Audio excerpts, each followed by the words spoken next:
5 secret rules to become a conversation queen. Communication is crucial. It can help us connect, build relationships, and increase confidence. As someone who grew up in a house with 3 sisters and a mom who could talk anyone into a corner, I've picked up some tricks that can help you become a conversation queen. Here are the 5 secret rules you need to know. Rule number 1. Active listening is key. Listening is more than hearing someone talk. It's about really tuning into what they're saying. You know that feeling when you're talking to someone and it seems like they're miles away? Yeah, that's the opposite of active listening. Active listening means you're there 100%. It's not just nodding along, but actually showing you're engaged. Eye contact is a big one. When someone is talking, look at them, not over their shoulder or at your phone. Eye contact makes them feel heard. Oprah Winfrey once said, "Real listening is a willingness to let the other person change you," and she's right, it's about being open to what they're saying. If someone says they're having a rough day, you don't need to jump in with advice. Just ask them what's going on and let them talk. Sometimes people just need to vent. When they mention something they're proud of, like a promotion or a new project, congratulate them. A simple "that's awesome" goes a long way. Follow-up questions are gold. If your friend says he's learning to play guitar, ask, "What song are you learning?" or "Who's your favorite guitarist?" This shows you're interested in his journey, not just the topic. It makes him feel valued. Judgment? Leave it at the door. If someone shares something personal, the last thing they want is criticism. Even if you don't agree, it's better to say, "I hear you," or "that must be tough," than to shut them down. By focusing on what people say and asking thoughtful questions, you build trust. It makes people want to talk to you because they know you're genuinely interested. And that's how you become a great conversationalist. Simple, right? Rule number 2. Find common ground. Finding common ground is like finding that sweet spot where 2 puzzle pieces fit together perfectly. It's the key to starting a conversation and keeping it going. Here's how you can do it. Start with broad topics that most people can relate to. Movies, music, and hobbies are great icebreakers. Ask questions like, "Seen any good movies lately?" or "What's on your playlist these days?" These questions are open-ended, allowing the other person to share as much or as little as they like. Once you get them talking, listen carefully for clues about what they enjoy. If they mention they just watched a superhero movie, you can say, "Oh, I love that one." "Who's your favorite superhero?" If they mention they play tennis, ask, "How long have you been playing?" Questions like these show you're interested in what they have to say. If you know who you'll be talking to ahead of time, a little research goes a long way. Check their social media profiles or LinkedIn to see what they're into. This doesn't mean you have to stalk them. Just get a general sense of their interests. If you discover they love hiking, you could ask, "Been on any good trails lately?" When you find something in common, build on it. If you both like a certain band, talk about your favorite songs. If you're into the same TV series, ask what they think of the latest episode. This creates a sense of camaraderie, like you're on the same team. The goal is to make the conversation engaging for both of you. When you find that common ground, it feels less like you're talking to a stranger and more like you're connecting with a friend. It's that connection that keeps the conversation flowing and makes it enjoyable for everyone involved. Rule number 3. Keep it positive. Positivity is like a magnet. It draws people in and makes them want to stick around. Think about the people you enjoy spending time with. They're usually the ones who smile, laugh, and make you feel good, right? That's the power of positive energy. When you're talking to someone, avoid being a downer. Complaining about your day, gossiping about others, or getting into heated debates can turn a fun chat into a chore. Instead, keep things light and upbeat. If someone asks how your day was, focus on the good parts. Maybe you tried a new coffee flavor you loved, or you saw a cute dog on your way to work. Share those moments that bring a little sunshine into the conversation.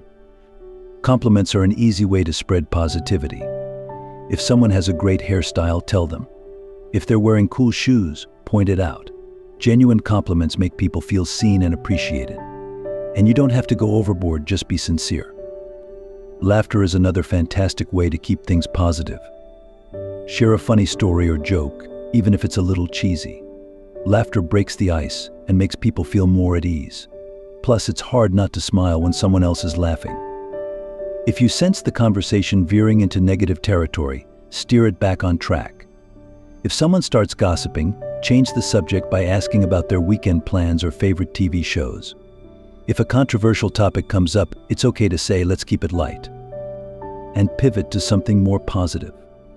Ultimately, a warm and cheerful demeanor is your best asset in a conversation. It makes you more approachable, and people will want to be around you. So smile, keep it upbeat, and watch how your positive energy spreads. You might just find that people are naturally drawn to you because of it. Rule number 4. Embrace the pause. Silence can be awkward, right? You ask a question and then there's nothing. Your brain starts racing to fill the gap. But here's the thing. Silence is normal in conversations. It gives you space to breathe and think. Rushing to fill silence can make you seem nervous or unsure. Instead, take a moment. Gather your thoughts. If someone mentions they're traveling soon, don't rush to ask where. Let them tell you more about their plans. A pause shows you're listening, not just waiting to speak. Abraham Lincoln once said, "Better to remain silent and be thought a fool than to speak and remove all doubt." It's a reminder that sometimes it's okay to just be quiet. You don't have to have all the answers. A well-timed pause can also invite the other person to open up. If you're always talking, they might not feel like they have room to share. A pause can signal that you're giving them the floor.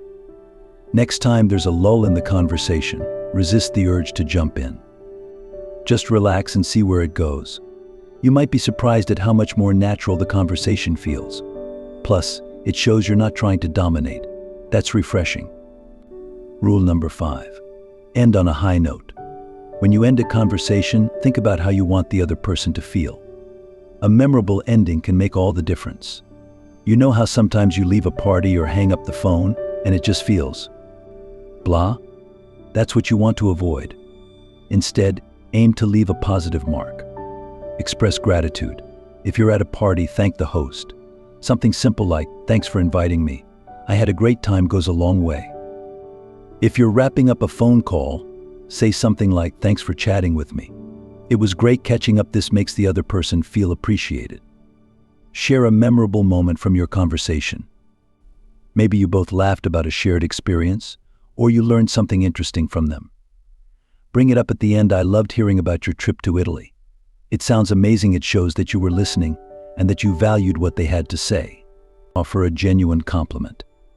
It doesn't have to be a big deal, just something that makes them feel good. You might say, "You always have the best stories," or "I really like your energy." You make things fun. Compliments create a positive vibe and make people want to see you again. Ending on a high note leaves the other person feeling valued. It's like giving them a reason to look forward to the next time you meet or talk. So next time you're about to say goodbye, think about how you can make it memorable. It might be a simple thank you, a funny story, or a heartfelt compliment. Whatever it is, make it count. The person will walk away with a smile, and that's the best way to leave a lasting impression. Bonus tip: practice makes perfect. Becoming a conversation queen doesn't happen overnight. It takes practice and experience to become truly adept at navigating conversations. Don't be afraid to initiate conversations, even if you're shy or introverted. Start with people you know and trust, then branch out to new acquaintances. With time and practice, you'll find yourself becoming more comfortable and confident in any conversation. Remember, the key to great conversation is genuine interest in others and a positive attitude. With these 5 secret rules in your toolkit, you'll be well on your way to becoming the conversation queen everyone wants to talk to. If you enjoyed this video, don't forget to give it a thumbs up and share it with your friends. They'll appreciate it. You can also subscribe to our channel to stay up to date on our latest uploads. And if you have any questions or comments, don't hesitate to leave them in the comments section below. Thank you for watching. See you next time.